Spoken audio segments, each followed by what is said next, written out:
the earlier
to the river, and I realized how close to our campsite I was. I could see the shadowed hulk of our tents, and though the camp should have stood out like a beacon with its roaring fire, the flames had guttered, and the camp was bathed in shadow. A drop of rain hit my forehead as I stepped into camp, and a lightning flash lit up another body sitting next to the fire.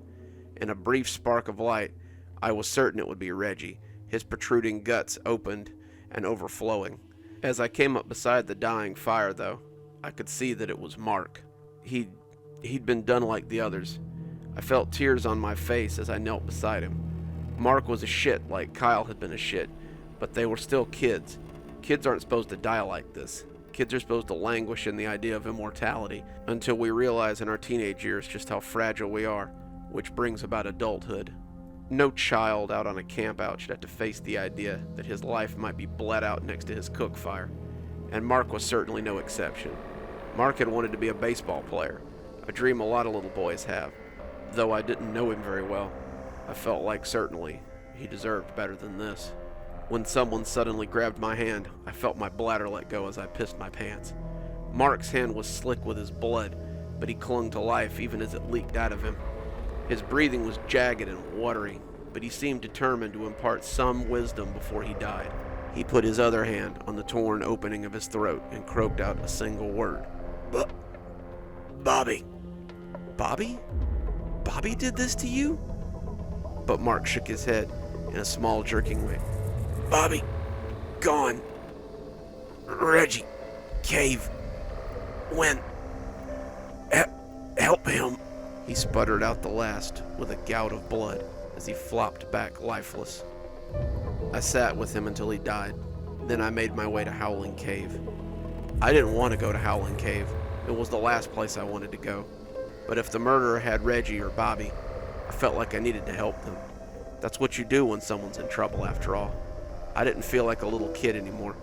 I didn't feel like I sometimes did when I pretended to be a superhero or some other things for a game. I felt like the kids in those adventure books I read.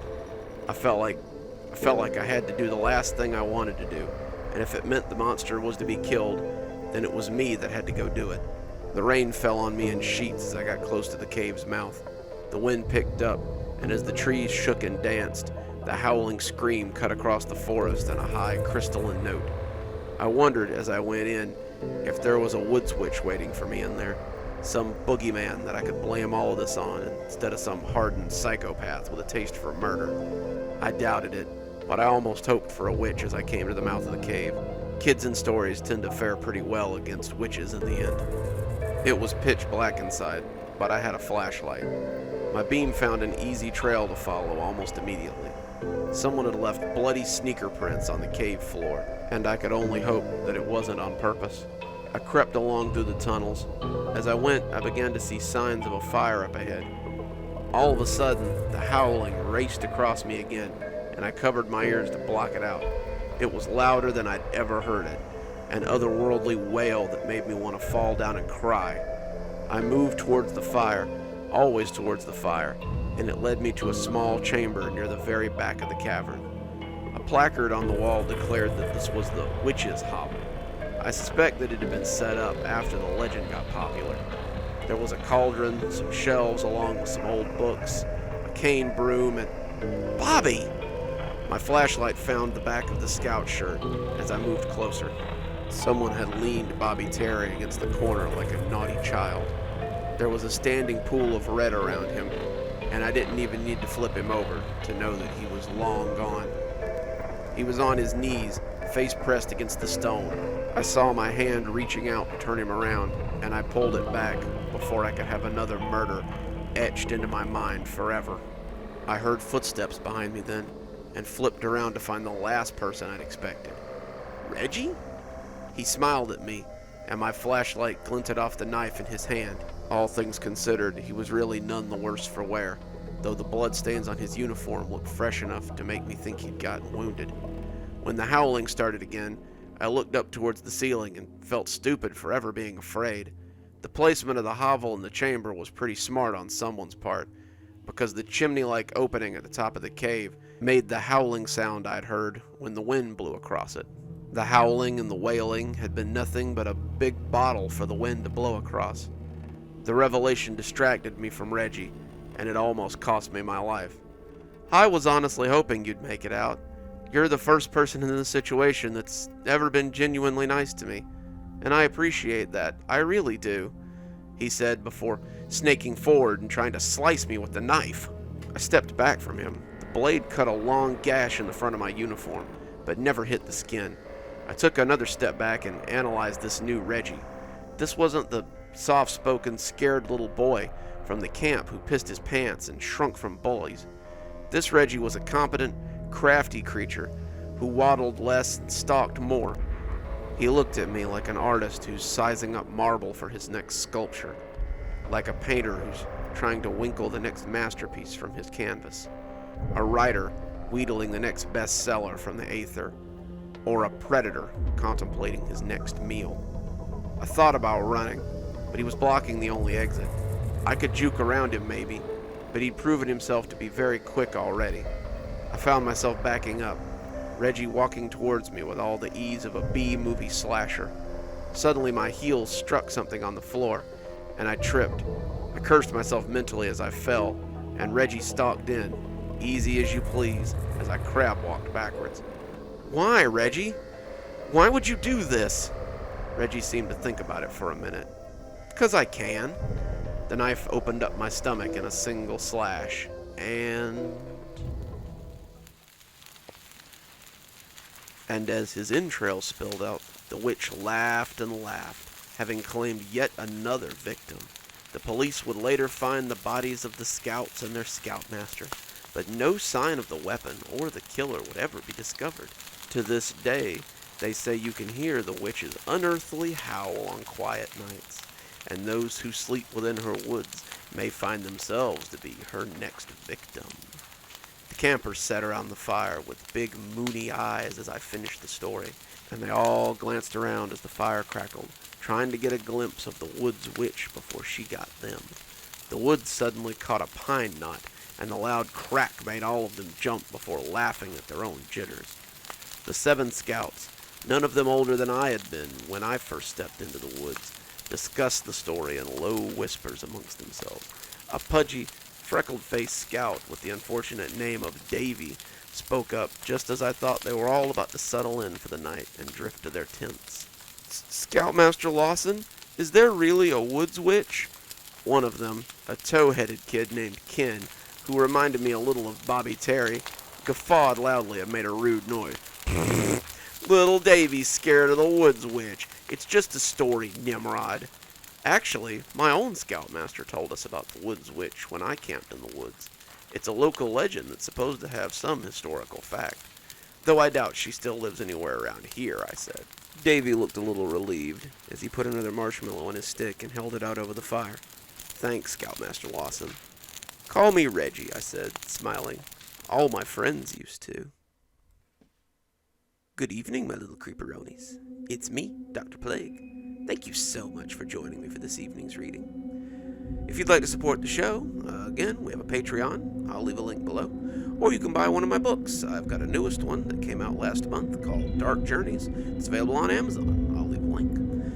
And as always, thank you for joining us. Dr. Plague, signing off. Have a wonderful evening.